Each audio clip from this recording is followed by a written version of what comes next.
So we are slouching towards Christmas, and Santa is looking over our shoulders taking notes. Being graded as naughty or nice could have a significant impact as to what winds up in our Christmas stockings. When I was a young father, I always found coal in my stocking, which delighted my children no end. It confirmed that the system really worked. Someone was watching, and come Christmas, there was an accountability for one's errant ways. A system of rewards and punishments is not unique to Christmas. God watches our behavior too, or so many people believe. And there is an accountability at the end of one's life, a kind of justice that renders retribution for one's sinful ways. That's one of the reasons why universalism shocked the religious sensibilities when introduced into our Calvinist culture in the early 1800s. Universalism went contrary to the existing system that ordained rewards for virtues, punishment for vice. Instead, universalism proclaimed that at the time of reckoning, everyone would be rewarded. Everyone would gain that coveted entry into the kingdom of heaven, the greatest reward of all. That's not how the system works, protested the clergy, who believed there would be no point in being virtuous if you ended up in the same place as all those hedonists whose lives were chock full of delightful sins. Why be good if nobody is taking notes?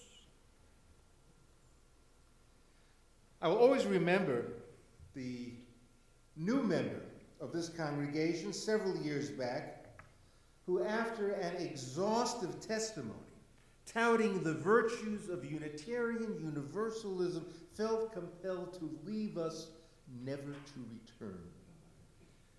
After a little inquiry as to what on earth had precipitated this rash and contradictory decision, he told me that he couldn't trust himself. Imagine that. He couldn't trust himself to lead a good life without God checking up on him. And he reminded me that God seemed conspicuously absent in this church, so there was nobody to check on him. Ironically, that's what drew me here in the first place. And he thought he had found the right community. But it just somehow didn't work for him. There was essentially too much freedom for him to handle. To live the good life, he needed to be watched by God. A dear friend of mine recounted the story of when he was left alone for the first time, when his mother had to just leave the house to run a few errands. He was about 9 years old, and the mom had left an open box of chocolates, those fine miniature bites that come wrapped in that crinkly paper. Very tempting. And she told him before she left, "Don't eat the chocolates. I may not be here, but God will be watching you." When she returned, it was quite obvious that the boy had helped himself to quite a few of those chocolates in her absence. And she screamed, How could you have done this?" And he said, "I don't believe in God." He actually became a Unitarian minister and is a good colleague of mine. But he added this important caveat, which he obviously still carries with him and has carried He's carried it with him throughout his life. His mother said, "I don't believe in God either, but sometimes you have to live your life as though there were a God." What exactly does that mean? And I guess it's hard to shake the dualism in old Calvinist doctrine. It's all so easily and neatly divided. There's virtue, there's vice, and you better pick the right path because you'll be judged. But what about the non-believers, the secular humanists, religious liberals generally? What about all these people who don't buy into the system at all? How do they handle those delicious temptations associated with vice? Do they need to pretend to live their lives as though there were a God? Keep them on track. In ancient Greece, in a time long before monotheism, in fact, long before a single deity watched our moves or could even read our minds, the people still wanted to lead virtuous lives. And what was their impetus? They wanted to be remembered favorably after they died. That's why they led a good life. They wanted to be remembered favorably. And I thought to myself, how very Unitarian of them. But the motivation is still prompted by a reward. You're still doing something to be rewarded. In this case, to be remembered in a good light. Social scientists these days are eliminating the concept of virtue and vice as polar opposites. They see it more as two sides of the same V, inextricably linked to each other. Our human traits, in other words, our personalities, are no longer seen as binary, that create either-or situations.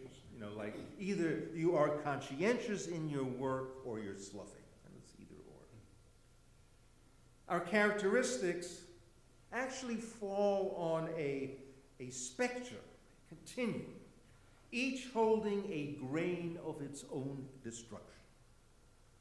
Scott Lilienfeld, a psychologist from Emory University, points out the slippery slope that ostensibly separates vice from virtue.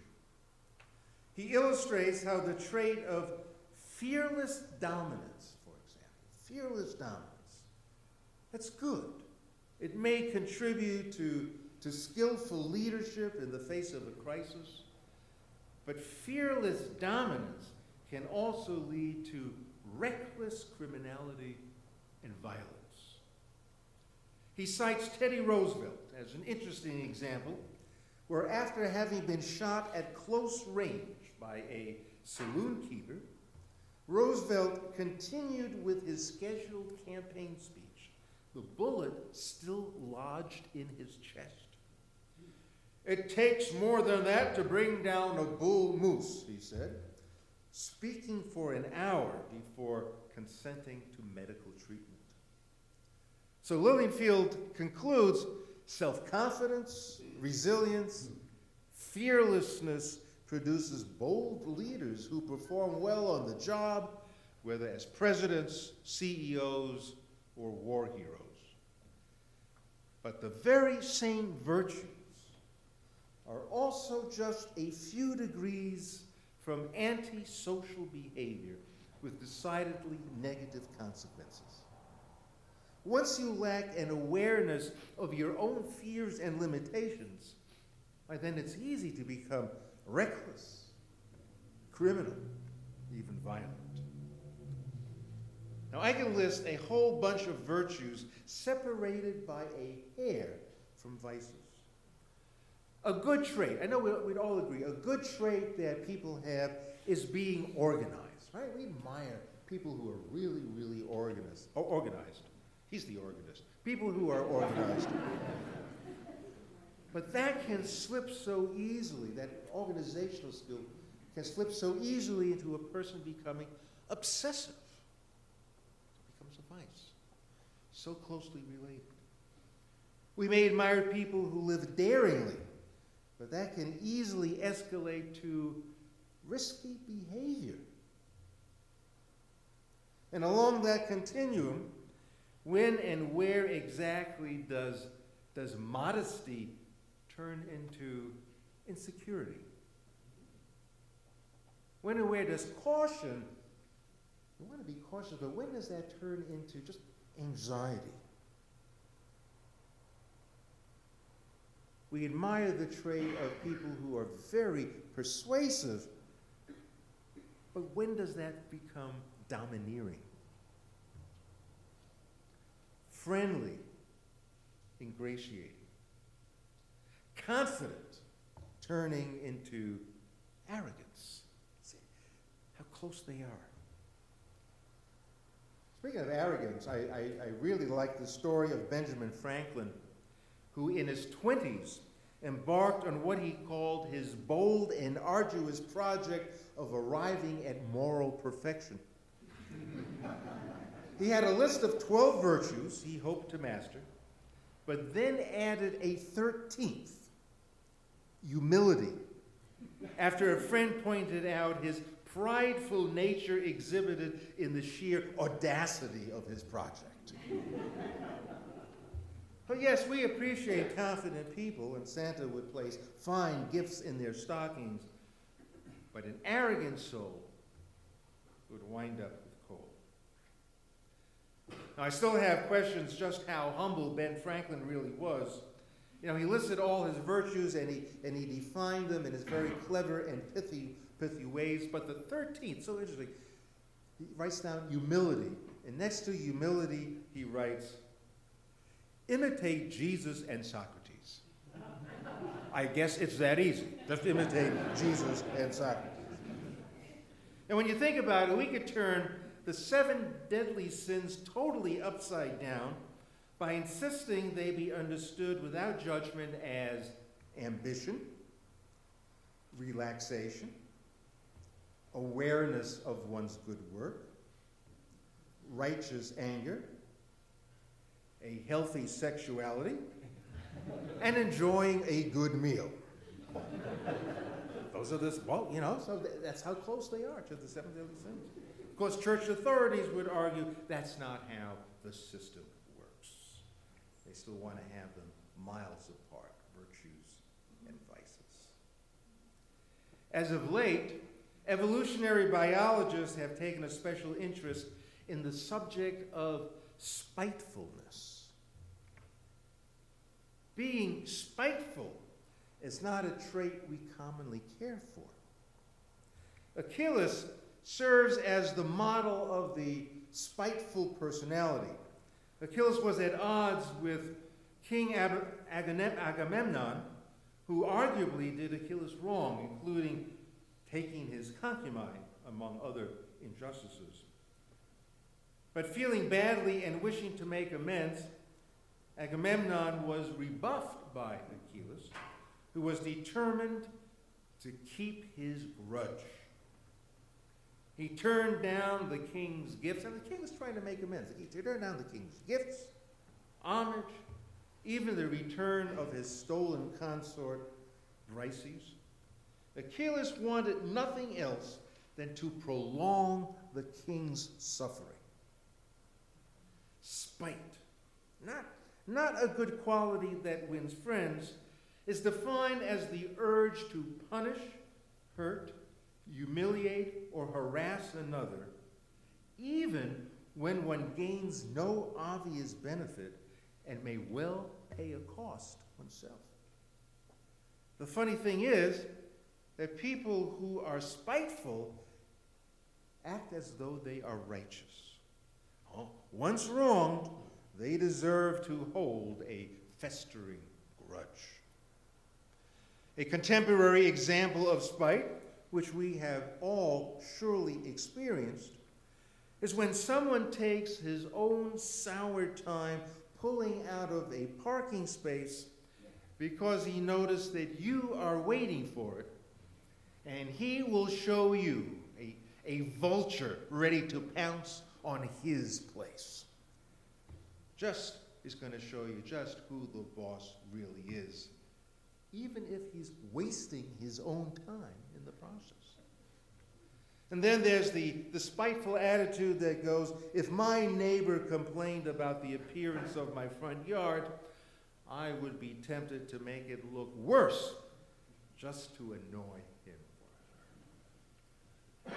Anybody here ever have thoughts like that? Of course not. No. It's a good thing, though, that Santa can't read our minds. Or how many of us have thought, especially when George W. Bush won the presidency for the second time, I hope he fails, and the whole country goes to hell to teach the voters a lesson. Imagine, when you think about it, imagine willing to hurt an entire community to prove one's righteousness. But there's more than that. Evolutionary theorists are beginning to think that the role of spite could be useful because it adds and helps us define and understand a sense of fair play. Spite magnifies injustice for all the community to witness. It's like, by prolonging this thing with Agamemnon, he was able to show justice. At least he was to show justice to the community. Like, look how awful the king has been to me. Look how awful. Call me spiteful, but I want everyone to see this. There's also the example of the bitter divorce where the husband throws his savings into the trash to avoid sharing any money with his ex-wife. But the funny thing is, he loses too, doesn't he?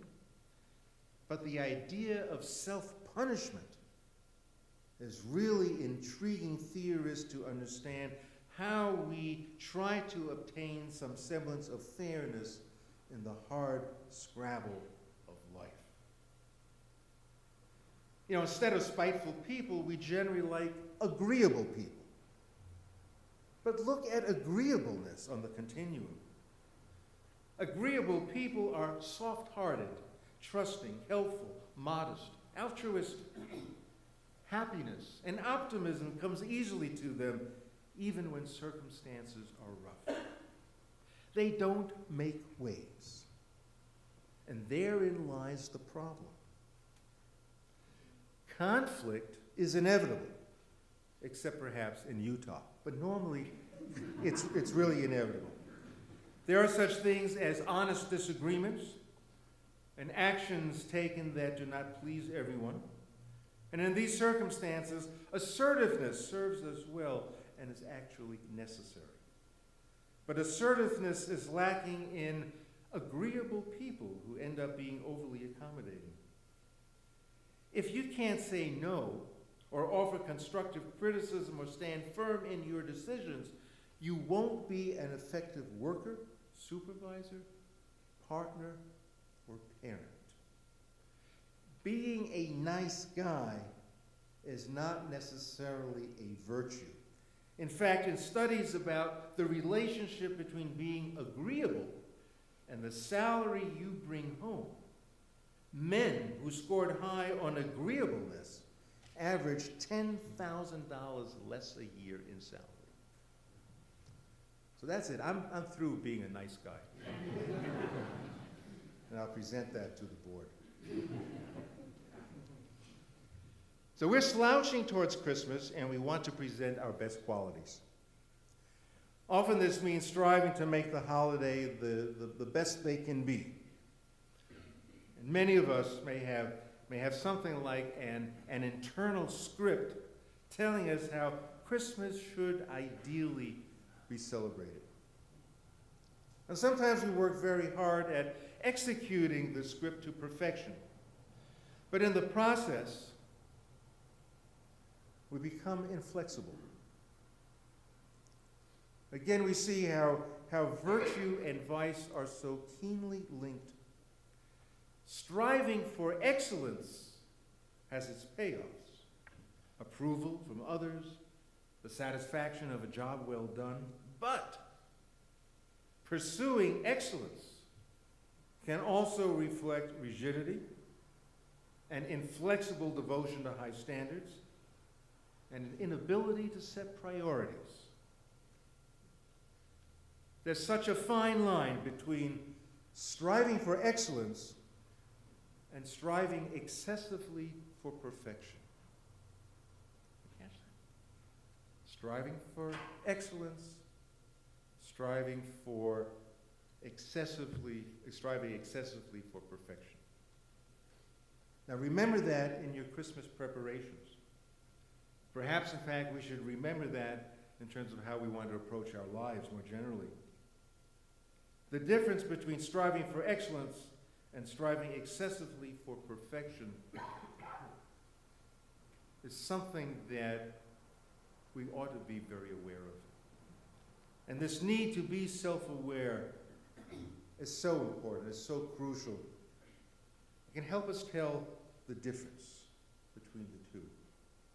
We need to take personal inventory of which virtues prove constructive and beneficial to our lives, and what's holding us back, or even making us miserable.